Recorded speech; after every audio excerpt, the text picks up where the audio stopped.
Hello, kumusta mga kalanog? Kini na sa banyong igsuon Brother Rex Apa sa atong sa Tagalog pa Mounting Channel, Rex Apa lanog sa gugma sa Dios. Hinahinay kamang bahalag hinay basta kanunay mga kalanog. Shout out sa inyong tanan sa mga kaiglesiyahan nga atong nabisitahan dugay-dugay ng panahon. Brother Johnny Father diha sa Kauran, no? Sa Ampatuan area. So kumusta kanyong tanan? Mahinaot ko nga naa mo sa maayong panlawas sa inyong pag-views na ining atong video kung inyo man malilian ning atong Munting Channel, no? So kumusta kanyong tanan? Brother Edgar Arellano, ako ning balik-balikon tungod kay na-mention gyud niya nga nagsunod po siya mga kalanog nining ato nga channel, no, sa atong ministry sa lanog sa gugma sa Dios. So sa ako nang gingon kini atong programa wala mag himo nini aron sa pag daot sa uban, pag sakit sa uban, kung dili aron sa pagpalanog sa gugma sa Dios nga kitang tanan mga katawhan di mahal o gihigugma pag-ayo sa atong Ginoo. Muna nga doon na may mga dagkong argumento bisan unsa man nga mga argumento, so walang personalan, argumento lang paglaban sa ato nga pagtuo diha sa ato nga Ginoo, no? Pagpahibalo. Ano ang nindot mga kalanog nga give and take, no? Share lang para nga 5 sa piso makasulod gyud tag langit kay wa may dalo nga makasulod sa langit kay ang pagkadalo may pagsimba og Dios, no? 000 diyan po sa USA. Kumusta po kayo? So sana nasa mabuting kalagayan po kayo sa oras po na ito sa iyong buong pamilya. Sana ang ating Panginoon ay laging sumusuporta sa ating mga pangangailangan habang tayo po ay naghihintay sa pagbabalik ng ating Panginoong Hesukristo. So shout out sa tanan ng mga kaigsunan sa Kapatagan Diego sa atong mga igsuon diha mga pinyunal. Manginaot ko nga ang inyong singing ministry magmalambuon kini og mahimo kining usa ka dako kayong galamiton sa pag sabwag sa maayong balita tungod kay Mateo 24:14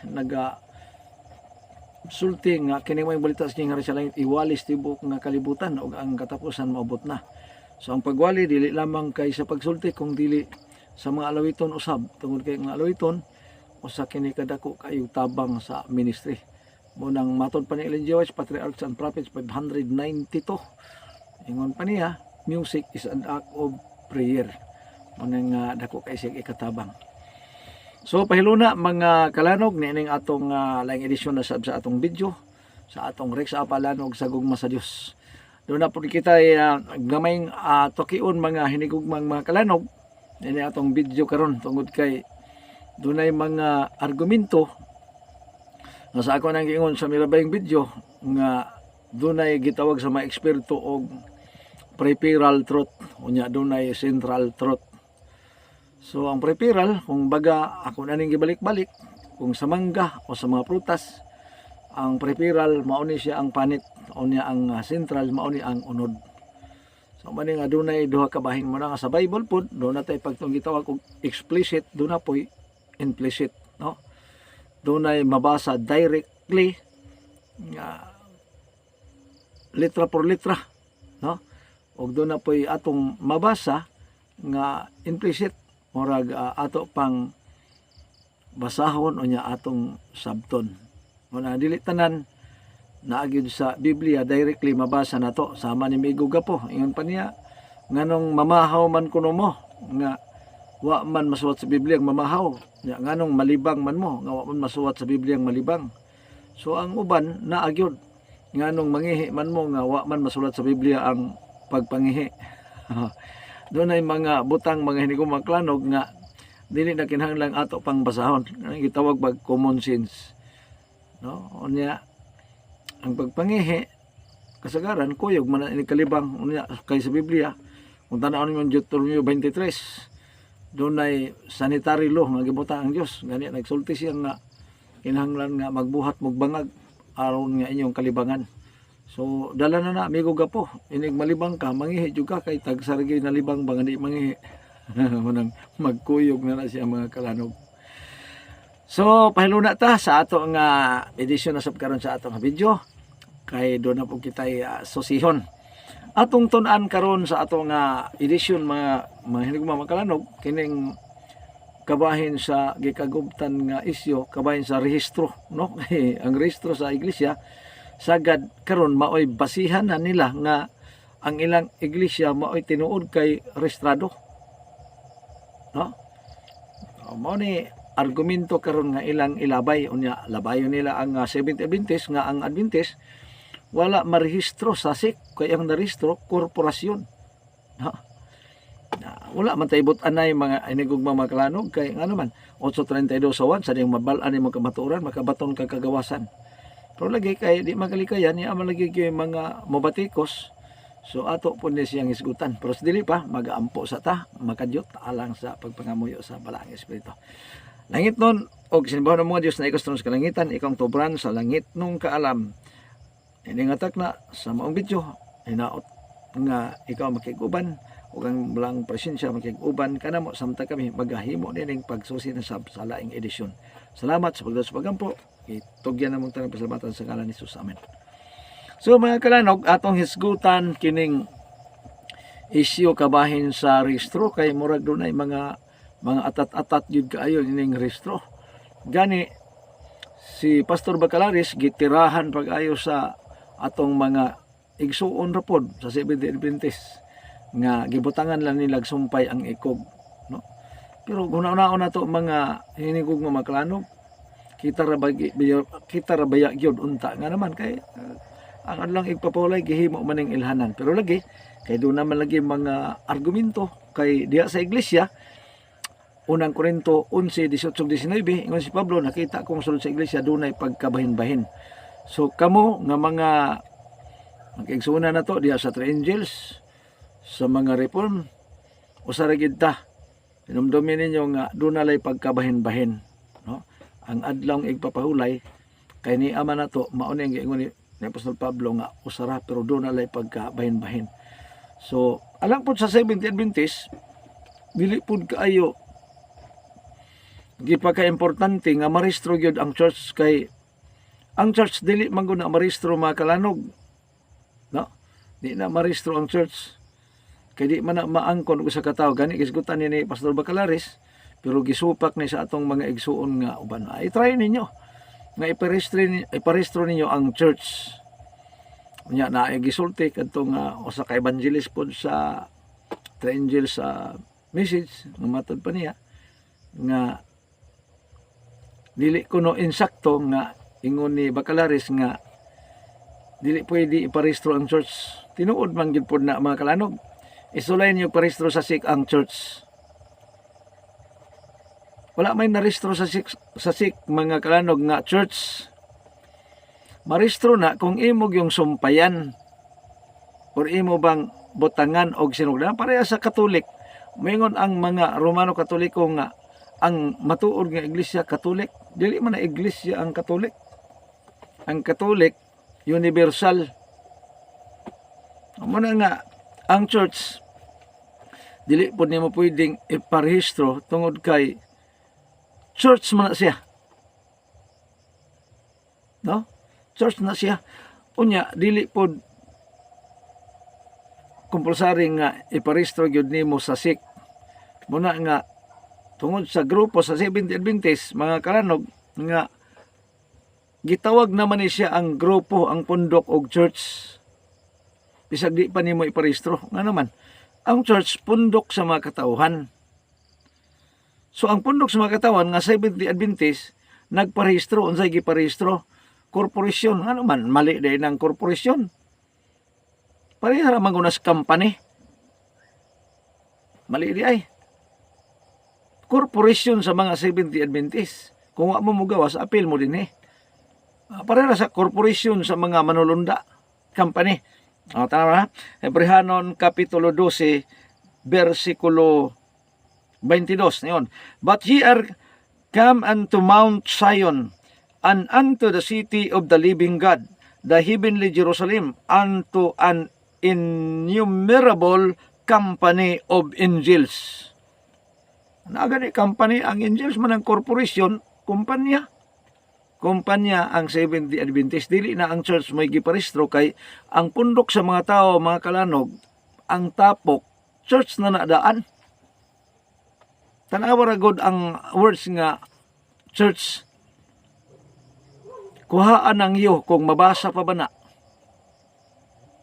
Muna nga bisan pag dili pa parehistro, kung nagpundok gani mo,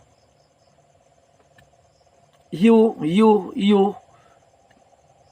church, kuhaan ng iyo kung mabasa pa ba ng church. O hindi na kinahanglan iparehistro kay doon na may ilhanan daan sa Ginoo. Ezekiel 20:20, balaan na ang akong mga adlong ipapahulay aron kini mahimong timaan talibol kanyo kanako aron kamo makailang ako siyuba nga inyong Dios. Naana tay ilhanan mo na nga ang church nga gitukod ni Kristo, gitukod sa Dios, mao ni ang naay rehistro. Pero dili rehistro dinhi sa yuta.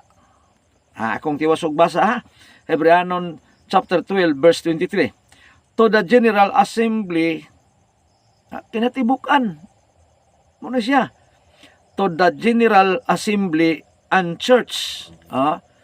Nag-assemble na gani, daghana, gitawag siya church, kay naa na ang you. Mauna nga, to the General Assembly and Church of the firstborn, may lain, mga hinigugmang mga kalanog, ang firstborn, si Kristo, gitawag og panganay. Suma sa Hebrehanon chapter 1, gitawag siya og panganay sa tanan. Nayon din which are written in heaven, unto God the judge of all, unto the spirits of just men made perfect. Ang mga perpekto nga mga tao naa sa iglesia nga nasulat didto sa langit, dili dinhi sa yuta.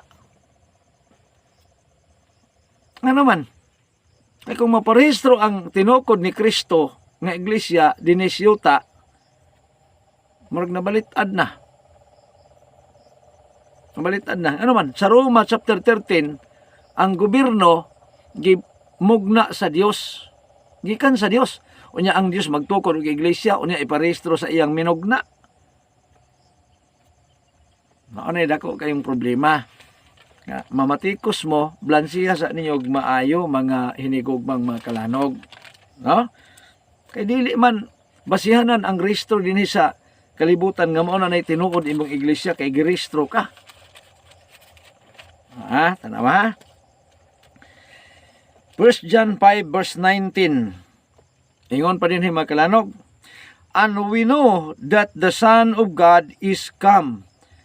19. Ang 20 ang akong nabasa mga kalanog. Diretas 19. And we know that we are of God. O kita na sayod nga kita iya sa Dios. And we know that we are of God. And the whole world lieth and wickedness. Og ang tibuok kalibutan, unsa kuno? Ato ning sulayan mga kalanog og basas Bisaya. Unang Juan 5:19. Unsa kuno?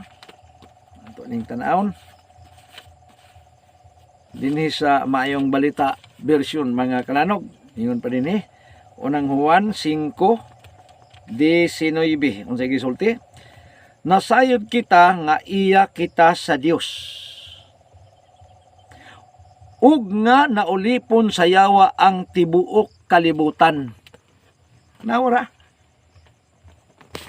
Kung ang basihanan sa tinuod nga iglesia ang pagparehistro pa nga mauna ni kamatuoran kay narehistro, ang pangutana karon mga hinigugmang mga kalanog, Nganong perti namang daghanang narehistro sa SIC? Bot bang ipasabot nga kana tanan nga mga narehistro sa SIC puros na kamatuuran? Dili mo nang analyze pag-ayo, dili na basihanan nga ang imong iglesia na rehistro mauna nay tinuod. Ang Seventh Adventist Corporation ang girehistro, kay ang Seventh Adventist Corporation or kumpanya na may mga butang nga gihawiran, di dapat marehistro kay ang kalibutan mamira man pod. Muna nga ang giparehistro Seventh Adventist Corporation. Na corporation ba sa mga Seventh-day Adventist, dili church ang girehistro naman. Ang Seventh-day pundok sa mga katawhan, church na siya. Unya ang iglesia nga putli sa Santiago 1:27, iglesia nga putli.